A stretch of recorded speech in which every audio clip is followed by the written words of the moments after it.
अब मैं चौपाइयों को पढ़ूंगा एक साथ, और पूरी चौपाई पढ़ करके, दोहा पढ़ के फिर उसके अर्थ को हम पढ़ेंगे।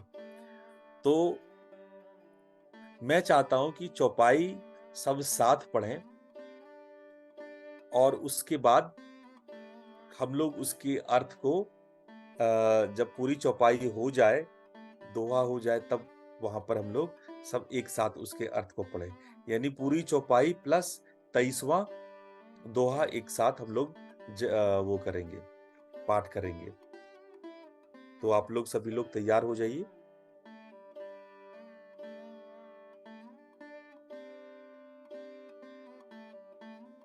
अगुण सगुण दुई ब्रह्म स्वरूपा, अकथ अगाध अनादि अनूपा, मोरे मन बड़ नाम दुई ते, किए जेहि जुग निज बस निज भूते, पौ प्रौढ़ि सुजन जनि जानहि जन की, कहु प्रतीति प्रीति रुचि मन की, एक दारु गत देखिए एकु, पावक सम जुग ब्रह्म विवेकु, उभय अगम जुग सुगम नाम ते, कहु नाम बड़ ब्रह्म राम ते, व्यापक एकु ब्रह्म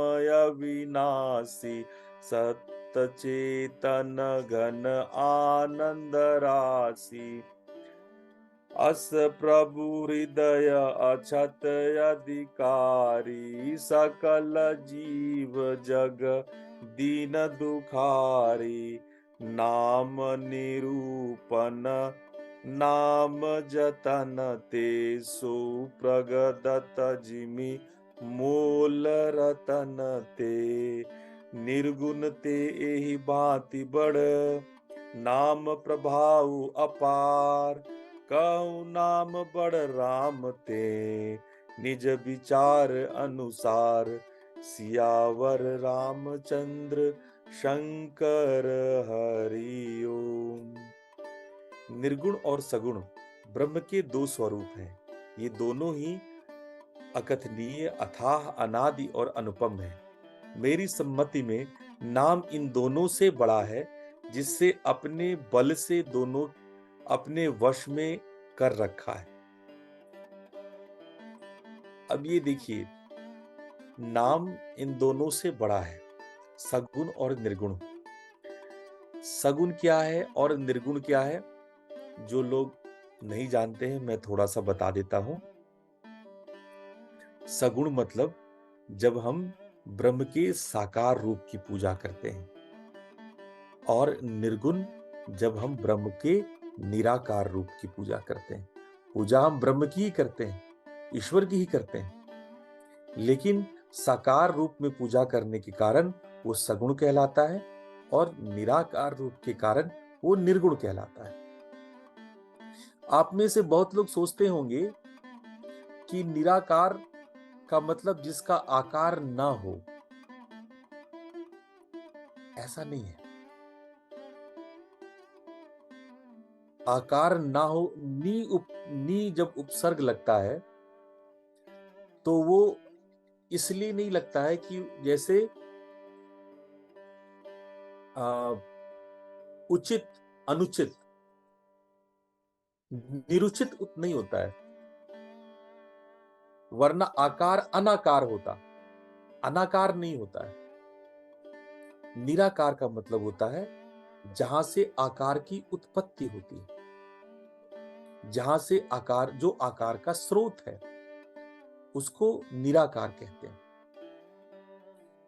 सगुण का जो स्रोत है उसको निर्गुण कहते हैं। निर्गुण में गुणों का अभाव नहीं होता है।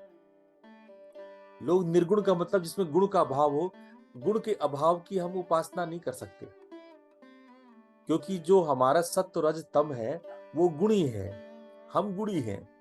जब हम स्वयं गुणी हैं तो हम निर्गुण की, जो गुण ना हो इसमें गुण ना हो, अनुगुण अनगुण ऐसा कोई शब्द होता होगा जिसमें गुण का अभाव हो, इसलिए ऐसा कोई शब्द ही नहीं है। निर्गुण में गुण का अभाव नहीं है, वो गुणों का स्रोत है।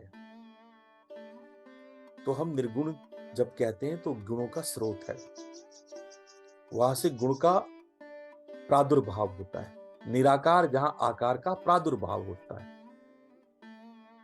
ठीक है, तो हम यहां पे कह रहे हैं नाम इन दोनों से बड़े हैं। जो लोग यहां हमसे नामदानी है वो जानते हैं कि ये सभी नाम जहां से आए हैं, उस ब्रह्मांड पर ब्रह्मांड मल्टीवर्स, उससे भी परे जो परमात्मा है, जो अनामी है, हम पांचवें नाम के रूप में उनकी भी पूजा करते हैं और वो उन्हीं को परमात्मा मानते हैं। उन्हीं का देश सत्य देश कहलाता है, सत्य लोक कहलाता है, सत्य धाम कहलाता है।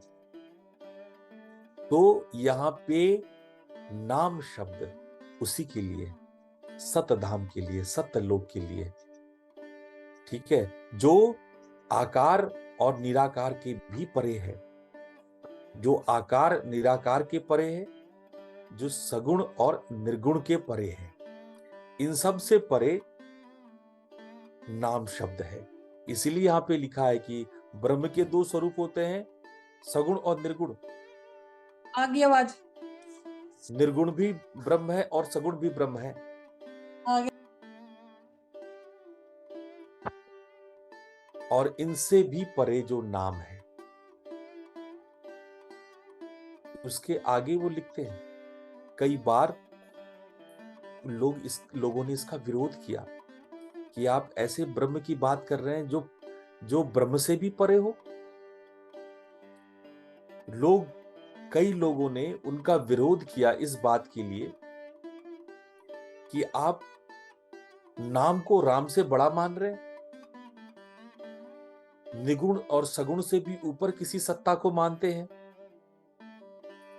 तो आगे वो लिखते हैं कि सज्जनगण इस बात को मुझ दास की ढिठाई या केवल काव्योक्ति न समझें। मैं अपने मन के विश्राम, प्रेम और रुचि की बात करता हूं। निर्गुण और सगुण दोनों प्रकार के ब्रह्म का ज्ञान अग्नि के समान है। निर्गुण उस अप्रकट अग्नि के समान है जो काठ के अंदर है परंतु दिखती नहीं, और सगुण उसी प्रकट अग्नि के समान है जो प्रत्यक्ष दिखती है।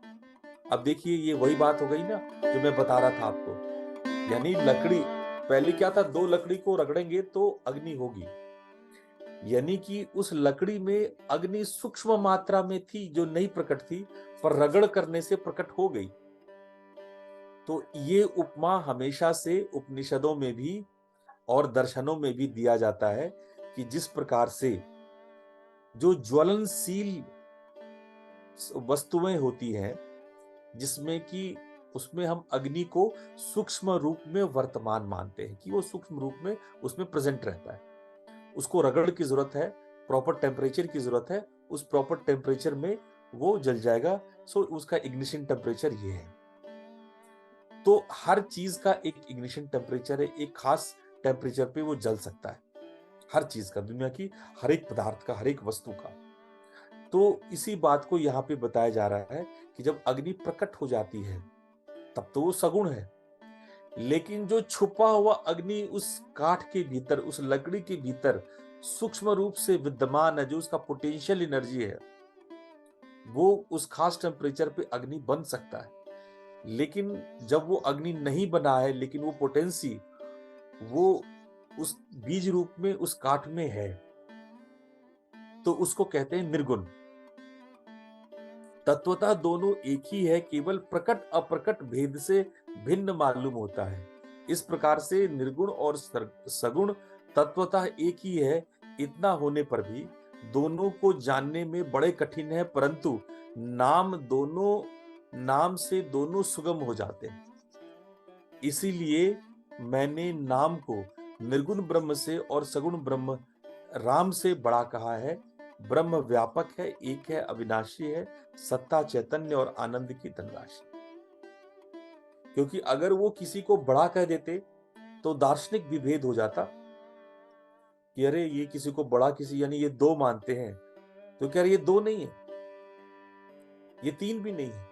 लेकिन अगर आप नाम की उपासना करते हैं तो आपको सगुण भी समझ में आता है, निर्गुण भी समझ में आता है। जो लोग नाद साधना में उतरते हैं, जो लोग कान बंद करके भीतर की ध्वनियों को सुनते हैं, भीतर की आवाज मध्यमा से होते हुए पश्चंती से होते हुए अनहद नाद को सुनते हैं, वो सगुण ब्रह्म को भी प्राप्त करते हैं, देवी देवताओं का भी साक्षात्कार होता है और निर्गुण में जाकर के वो सृष्टि और ब्रह्म के विस्तार का भी आनंद ले पाते हैं, वो दोनों को ही समझ पाते हैं। इसीलिए नाम इन दोनों से बड़ा है। फिर आगे की व्याख्या इस प्रकार से है, ऐसे विकार रहित प्रभु के हृदय में रहते भी जगत के सब जीव दीन और दुखी हैं। नाम का निरूपण करके नाम के यथार्थ स्वरूप, महिमा, रहस्य और प्रभाव को जानकर नाम का जतन करने से, श्रद्धा पूर्वक नाम जप रूपी साधन करने से वही ब्रह्म ऐसे प्रकट हो जाते हैं जैसे रत्न जानने से उसका मूल्य। बहुत स्पष्ट है, इसकी व्याख्या की आवश्यकता नहीं है। इसमें नाम की महिमा आगे के कई दोहों में, आगे पीछे के कई दोहों में नाम की महिमा कही गई है। इस प्रकार से निर्गुण से नाम प्रभाव अत्यंत बड़ा है।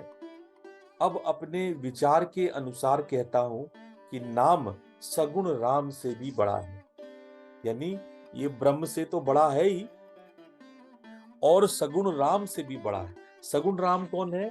जो अवतार लिए, जो दो हाथ दो पैर वाले भगवान राम है, दशरथ पुत्र राम है, उनसे भी बड़े हैं।